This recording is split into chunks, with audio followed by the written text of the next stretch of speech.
Hi, everyone. This is Jim Gillis with Win My Vote and also with the National Student Mock Election. Sorry I don't have my camera on.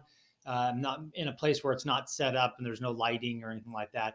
But I wanted to send this one out because there's a couple of revisions. But this is just sort of an intro to Win My Vote, what it is, how it works, um, and how it functions. So, one of the things that stuck with me for a long time after the 2008 financial collapse was this comment that this guy made on Bloomberg TV. And he said, blaming the 2008 financial crisis on greed is like blaming a plane crash on gravity.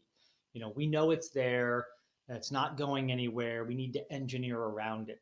And I always think about that when it comes to money in politics, because for 200 and something years, the founding fathers, warned us about money in politics and advertising in politics. So it's been around forever. It's not going anywhere.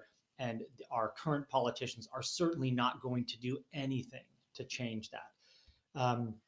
One of the things that I point to as far as a failure is the voter information guide. So this is the voter information guide in California. Gavin Newsom, the sitting lieutenant governor at the time, was running for governor, didn't even bother putting in a candidate profile in the magazine. And this thing goes out to every single voter in California. Um, he ended up winning by a landslide. So it really shows how insignificant this voter information booklet is. And the real question is, why hasn't it changed in 100 years? Why hasn't it gone, online and mobile and social? Um, that's where all the voters are, right? The voters are getting their information from these pay-to-play sources, and only 1% get it from the actual candidate. And even that, the candidate is buying, that time. So um, what we decided to do was, hey, let's just go ahead and take this thing online. Very similar to what um, TurboTax did when it decided to take all the IRS forms online and make it much easier, for people to prepare their taxes. So this is what we came up with. It's totally free to voters and groups and organizations. You sign up with just a zip code or a social media account, and you'll get your ballot. And this will be everything that you need. So you'll be able to easily see that there's an election coming up.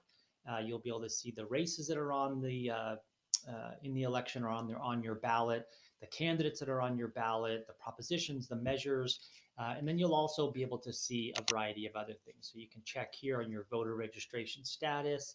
You can check on important dates, like when's the last day to register to vote, or when early voting starts, those types of things. You can find your polling place, and then these last two show your favorites and print your ballot, have to do with just this site here. So with that, you can watch candidate videos, and this goes all the way down to these smaller local races. All this content is already up there. It's just not organized in a platform that you can actually use. It's on social media, but there is no organization to that, and I can go into why that's the case. But essentially, this is just reorienting existing information out there. So you can scroll down and you can see the lower races, city council, school board. And the way that this is going to take money out of elections is that, let's say Kimberly here spends $350,000 on her campaign, billboards, TV, radio ads, signs, volunteers, that kind of thing. And Mike here spends 400 bucks. It won't matter because I can click on Mike's profile. I can go through all of his stuff. I can read where he stands on the issues, and I can say, wow, this is great. I'm going to favorite Mike, and I can just go ahead and favorite Mike. And then when I go back to my ballot, he'll move into that first position. It'll be green, so I can kind of see that that's my favorite. I can also see how he's doing. Percentages will sort of, come up and they'll change as you go. So I can kind of follow his campaign. I can share his profile. I can do lots of other stuff.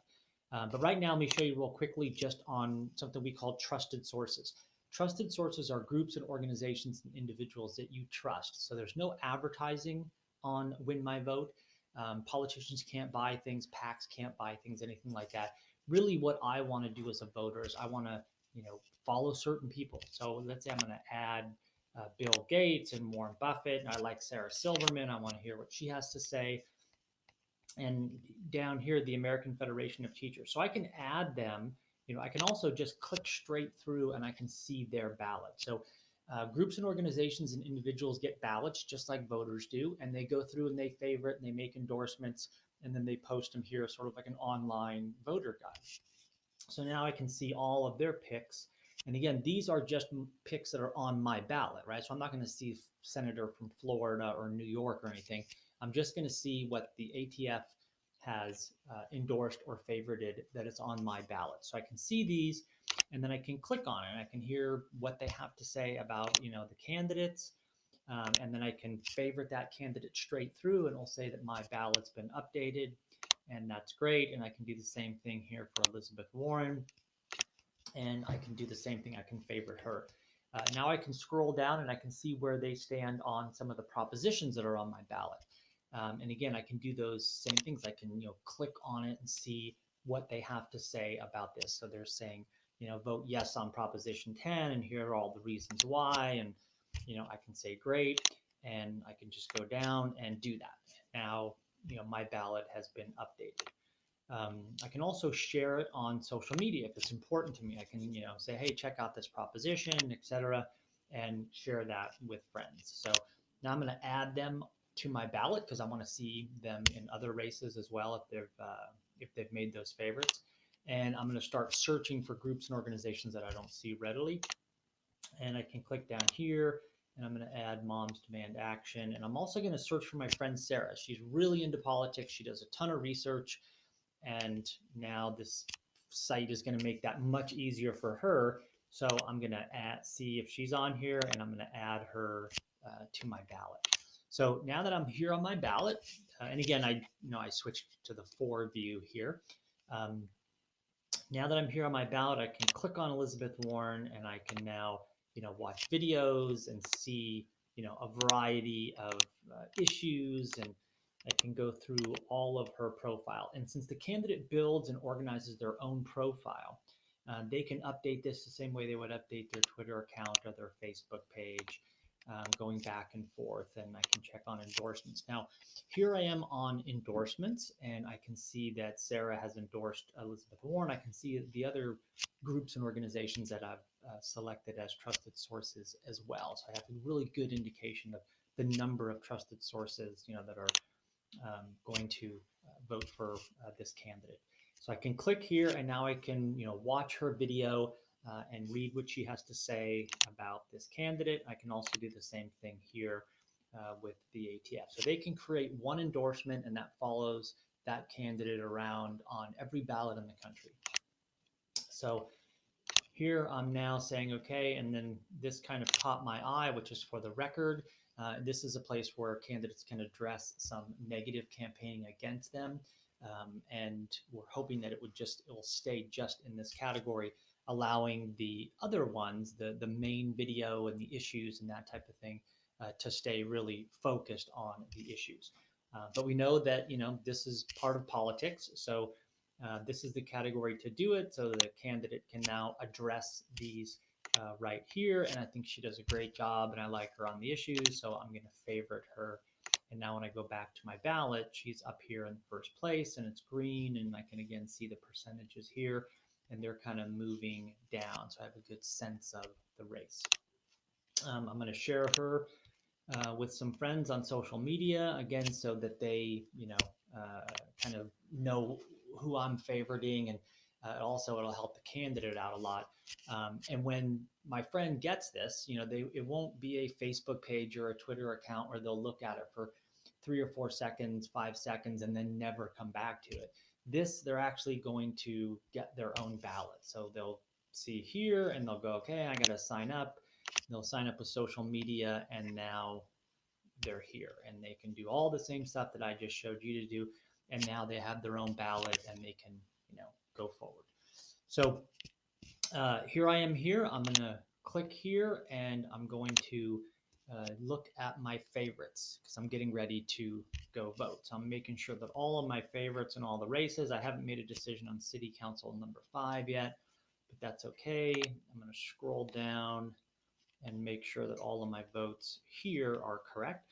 I can also click here and just kind of see how this proposition is doing. And it looks like it's going in my favor here. I'm voting no against that one, and it looks like it's trending. So this right here will be all the people that are on Win My Vote. One of the advantages there is that, again, candidates don't need big money to do polling or to do those types of things. They can do it all here on Win My Vote. So now candidates have a huge advantage to say, go to Win My Vote, check out my profile, check out my competition, compare us side by side, favorite me if you think I'm the best one for the job, and they'll be able to get that feedback from the users. So that all looks good. So I'm deciding I'm going to go here. I'm going to find my polling place. This is a Google API that will give you this nice, turn-by-turn directions and the office hours of the polling place. And that's it. On my way, I have my favorites right here in my hand and directions to the polling place. So I think it kind of has everything that you need, in a site in order to make a well-informed decision, for whom to vote. And because of that, we think that's how it takes money out of politics. Right now, politics is a game of saying your name 100 times and your opponent only being able to say their name 3 times because of the cost of advertising. The guy who says it 100 wins because of name recognition. So we're trying to get that out of politics. Anyway, we'd love to talk with you. We're also doing the, we're also doing the National Student Mock Election, which is going to reach about 5 million teachers and students in mid to late October of 2020. We're going to be doing some selective primaries. We're partnering with the University of Virginia, and we're partnering with Discovery Education Channel. They're going to be running a half an hour special on the general. We're hoping that they can do a couple on some specific primaries as well. But would love to talk with you about investment. We're a startup, unfunded. We're talking to investors, but right now we'd much rather um, have just a single investor, somebody that understands politics, but also understands tech and media and that type of thing. So thanks a lot. Bye bye.